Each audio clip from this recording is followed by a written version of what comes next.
નમસ્કાર મિત્રો, જોબ સરકારી યુટ્યુબ ચેનલમાં તમારું હાર્દિક સ્વાગત છે। તો મિત્રો, ગુજરાત પોલીસ ભરતી બોર્ડ દ્વારા એક નવી ભરતીની જાહેરાત કરવામાં આવી છે। આ ભરતી છે ટેકનિકલ ઓપરેટર, વાયરલેસ પીએસઆઈ જેવી જગ્યાઓ સીધી ભરતીથી ભરવા માટે ઓનલાઈન અરજીઓ મંગાવવામાં આવે છે।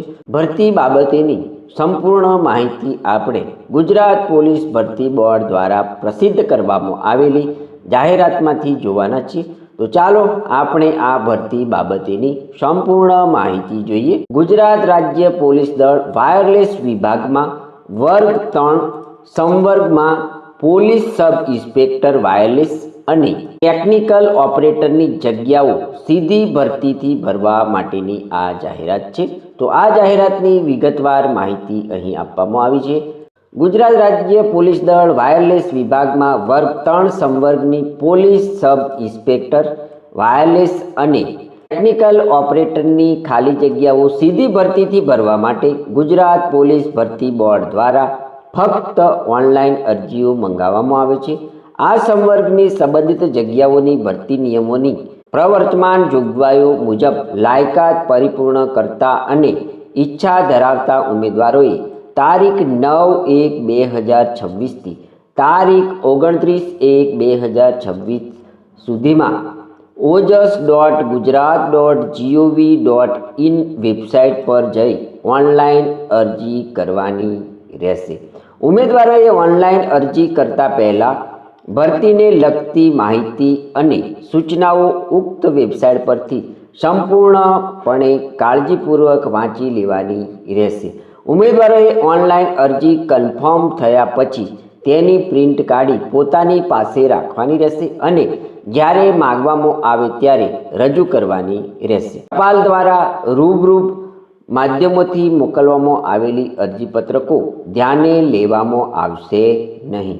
ઓનલાઈન મુસદ્દા મુજબ અરજી કરેલ નહીં હોય, અરજીમાં દર્શાવેલી વિગતો અધૂરી કે અસંગત હશે, સામાન્ય વર્ગના ઉમેદવારોએ સમય મર્યાદામાં ફી ભરેલ નહીં હોય તો આવા તમામ ઉમેદવારોની અરજીઓ અમાન્ય ઠરશે।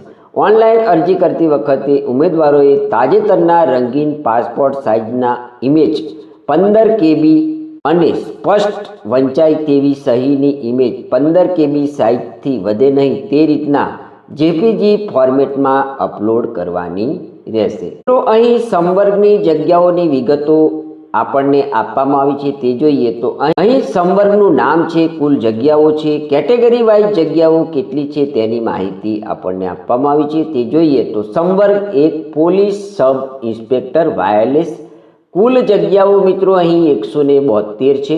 કેટેગરી વાઇઝ જગ્યાઓ જોઈએ તો બિન અનામત ઉમેદવારો માટે 74 જગ્યા છે, ઈડબ્લ્યુએસના ઉમેદવારો માટે 25 જગ્યા છે, એસસીબીસીના ઉમેદવારો માટે 38 જગ્યા છે, એસસી ઉમેદવારો માટે 12 જગ્યા છે, એસટી ઉમેદવારો માટે અહીં 23 જગ્યા છે।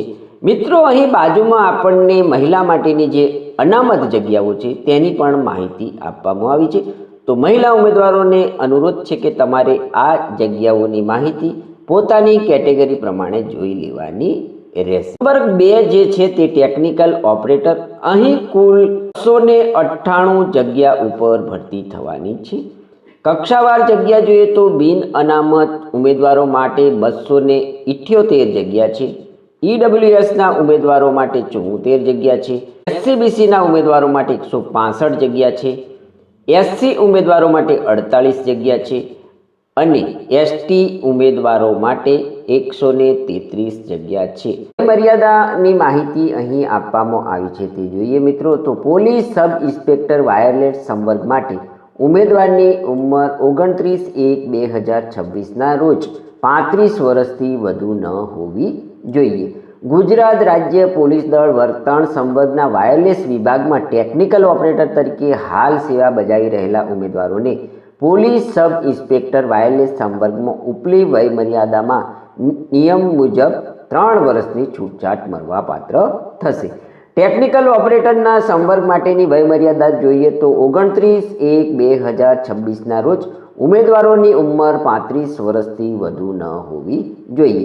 અહીં પણ ગુજરાત સરકારના નિયમ મુજબ ઉમેદવારોને ઉપલી વયમર્યાદામાં છૂટછાટ મળવાપાત્ર થશે। મિત્રો અહીં પોલીસ સબ ઇન્સ્પેક્ટર વાયરલેસ અને ટેકનિકલ ઓપરેટરની શૈક્ષણિક લાયકાતની વાત કરીએ તો કેન્દ્ર સરકાર અથવા રાજ્ય સરકાર દ્વારા માન્યતા પ્રાપ્ત યુનિવર્સિટીમાંથી અહીં આપવામાં આવેલી ડિગ્રી ધરાવતા ઉમેદવારો આ જગ્યાઓ ઉપર અરજી કરી શકે છે।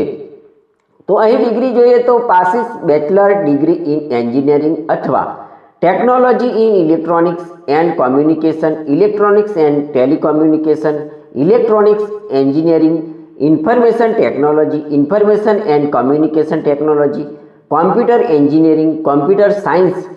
અહીં મિત્રો મિનિમમ 4 યર કોર્સ કોમ્પ્યુટર સાયન્સની અંદર કરેલો હોય તેવા ઉમેદવારો આ જગ્યા માટે અરજી કરી શકે છે। આપવામાં આવેલી ડિગ્રી ઉપરાંત સરકારના નિયમ મુજબ કોમ્પ્યુટરનું જ્ઞાન પણ ઉમેદવાર ધરાવતા હોવા જોઈએ। આ ઉપરાંત ગુજરાતી, હિન્દી અથવા બંને ભાષાનું પૂરતું જ્ઞાન પણ ઉમેદવાર ધરાવતા હોવા જોઈએ। નાગરિકત્વ અને ચારિત્ર અંગેના ગુજરાત મુલકી સેવા વર્ગીકરણ અને ભરતી નિયમો મુજબની જોગવાઈ ઉમેદવારોને પરિપૂર્ણ કરવાની રહેશે। અહીં મિત્રો આપણે પરીક્ષા ફી બાબતેની માહિતી આપવામાં આવી છે તે જોઈએ તો જનરલ કેટેગરીના ઉમેદવારે ₹100 ફી ઉપરાંત લાગુ પડતા બેંકના સર્વિસ ચાર્જ ભરવાના રહેશે। અહીં મિત્રો EWS, SC, ST અને SCBCના ઉમેદવારો તેમજ દિવ્યાંગ તથા માજી સૈનિક ઉમેદવારોને ફી ભરવાની રહેતી નથી, જેથી માત્ર આ નિયમ જનરલ ઉમેદવારો માટે જ લાગુ પડે છે। તો જનરલ ઉમેદવારો જો આ જગ્યા ઉપર અરજી કરે છે તો તેમણે ₹100 પરીક્ષા ફી પેટે ચૂકવવાના રહેશે। હવે મિત્રો અહીં પરીક્ષા પદ્ધતિ કે પોલીસ સબ ઇન્સ્પેક્ટર વાયરલેસ અને ટેકનિકલ ઓપરેટર વર્ગ 3ની જગ્યામાં જે ઉમેદવારો અરજી ફોર્મ ભરે છે તેમની પસંદગી કરવા માટે અહીં પરીક્ષા કેવી રીતના લેવામાં આવશે તેની માહિતી આપવામાં આવી છે। તો અહીં કુલ 200 ગુણની પરીક્ષા લેવામાં આવશે અને તે 2 પાર્ટમાં હશે, એટલે કે પાર્ટ A અને પાર્ટ B તે રીતના 2 પરીક્ષા લેવામાં આવશે। પાર્ટ A ની અંદર કુલ 80 માર્ક્સના 80 ક્વેશ્ચન પૂછવામાં આવશે। આ પરીક્ષાની અંદર તમારે 40% મિનિમમ ક્વોલિફાઈડ માર્ક્સ લાવવાના રહેશે। તો મિત્રો પાર્ટ A ના જે સિલેબસમાં સબ્જેક્ટ આવે છે તેની માહિતી અહીં આપણને આપવામાં આવી છે। જોઈએ તો અહીં ક્રમ નંબર 1ની અંદર વિષય છે રિઝનિંગ એન્ડ ડેટા ઇન્ટરપ્રિટેશન, કુલ 25 માર્ક્સના પ્રશ્નો પૂછવામાં આવશે। ક્રમ નંબર 2ની અંદર સબ્જેક્ટ છે ક્વોન્ટિટેટિવ એપ્ટિટ્યૂડ ટેસ્ટ, પણ કુલ 25 માર્ક્સના પ્રશ્નો પૂછવામાં આવશે। ક્રમ નંબર 3ની અંદર છે બંધારણ, 15 માર્ક્સના પ્રશ્નો પૂછવામાં આવશે।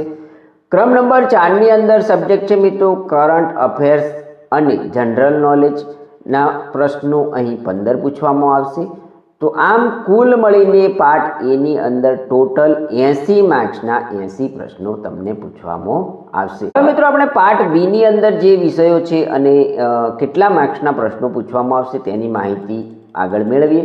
તો મિત્રો અહીં પાર્ટ B ની અંદર કુલ 120 માર્ક્સના 120 MCQ પૂછવામાં આવશે। અહીં પણ તમારે 40% મિનિમમ ક્વોલિફાઈંગ સ્ટાન્ડર્ડ માર્ક્સ લાવવાના રહેશે। A અને પાર્ટ B લેખિત પરીક્ષામાં કુલ ગુણ મેળવેલા હશે તે પ્રમાણે અહીં તમારું મેરિટ બનાવી અને દસ્તાવેજી ચકાસણી માટે તમને બોલાવવામાં આવશે। અહીં છેલ્લે 8મા નંબરમાં લખ્યું છે કે પસંદગી યાદી કેવી રીતના તૈયાર કરવામાં આવશે। તો દસ્તાવેજ ચકાસણીમાં ક્વોલિફાઈડ થયેલ ઉમેદવારોને લેખિત પરીક્ષાના પાર્ટ A અને પાર્ટ B માં મેળવેલ ગુણ, રમતવીરોને મળવાપત્ર વધારાના ગુણ તથા વિધવા મળવાપત્ર વધારાના ગુણને લક્ષમાં લઈને આખરી પસંદગી યાદી તૈયાર કરવામાં આવશે। તો મિત્રો પસંદગી યાદી તૈયાર કરવા માટેની અહીં સંપૂર્ણ સૂચનાઓ તમને આપવામાં આવી છે, તે પણ તમારે જોઈ લેવાની રહેશે। આ જાહેરાતની બાબતમાં વધુ પૂછતાછ માટે તમે 9/1/2026 થી તારીખ 29/1/2026 દરમિયાન ટોલ નંબર અહીં જે આપવામાં આવ્યો છે તેના પર સવારના કલાકે 10:30 થી સાંજના કલાક 6 સુધી રવિવારની રજા અને જાહેર રજાઓ સિવાય તમે અહીં કોલ કરી અને આ જાહેરાત બાબતેની માહિતી મેળવી શકો છો। તો મિત્રો આ હતી ગુજરાત રાજ્ય પોલીસ દળમાં વાયરલેસ વિભાગમાં વર્ગ 3માં પોલીસ સબ ઇન્સ્પેક્ટર અને ટેકનિકલ ઓપરેટરની ભરતી કરવા માટેની શૈક્ષણિક લાયકાત, અરજી કેવી રીતના કરવાની છે, અરજી ફી કેટલી ભરવાની છે, પસંદગી પ્રક્રિયા કઈ રીતના કરવામાં આવશે તેની સંપૂર્ણ માહિતી જો તમે અહીં આપવામાં આવેલી શૈક્ષણિક લાયકાત ધરાવતા હોય તો જરૂરથી આ જાહેરાતને ડાઉનલોડ કરી પ્રથમ તેનો સંપૂર્ણ અભ્યાસ કર્યા પછી જ તમારે આ જગ્યા ઉપર તારીખ 9/1/2026 થી તારીખ 29/1/2026 સુધીમાં એપ્લિકેશન ઓનલાઈન કરી દેવાની રહેશે। તો મિત્રો, આ હતી ગુજરાત પોલીસ ભરતી બોર્ડની પોલીસ સબ ઇન્સ્પેક્ટર વાયરલેસ તથા ટેકનિકલ ઓપરેટરની સીધી ભરતીની જાહેરાતની માહિતી આપતો વિડીયો। જો તમને આ માહિતી સભર વિડીયો પસંદ આવ્યો હોય તો અમારી યુટ્યુબ ચેનલ જોબ સરકારીને જરૂરથી સબસ્ક્રાઈબ કરો, વિડીયોને લાઈક કરો અને તમારા મિત્રોને પણ આ વિડીયો શેર કરો। ધન્યવાદ, આભાર।